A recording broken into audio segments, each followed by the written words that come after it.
2015-16లో ఆసరా పెన్షన్లు 502 కోట్లని పెట్టి అందులో ఆ ఒక్క ఏడాది పూర్తిగా వాడిరు. 2015-16లో ఆసరా పెన్షన్లు పెట్టి ఇగో 44 కోట్ల రూపాయలని పెట్టి ఒక్క రూపాయి ఖర్చు పెట్టకుండా 44 కోట్లు మన సొమ్ము, మన మానమాదిగోళ్ళ సొమ్ము తిన్నాడు కేసీఆర్. ఇక 2018-19లో ఇందిరాగాంధీ వృద్ధాప్య పెన్షన్స్ 31 కోట్ల రూపాయలు కేంద్రం ఇచ్చినటువంటి నిధులను దీనికి ఈయన కలపాల్సింది పోయి ఒక్క రూపాయి కలపకుండా 31 కోట్ల రూపాయలు మింగిండు. ముసలోళ్ళ సొమ్ము, నడవరానోళ్ళది.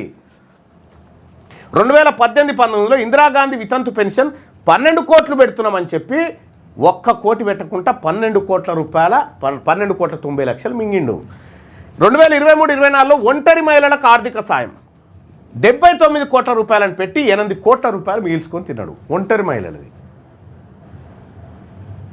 ఇప్పుడు మీరే కదా ఓటర్లంతా, ఎవడు తింటున్నాం మీ సొమ్ము చెప్పిండా? వీళ్ళు తినడం చెప్పిర్రా మీకు ఈ సొమ్ము? కాంగ్రెస్ వాడు కానీ, బీజేపీ వాడు కానీ, బీఆర్ఎస్ వాడు కానీ ఇగో మీ సొమ్ము తిన్నాం మేమని ఎవడని చెప్పిండా?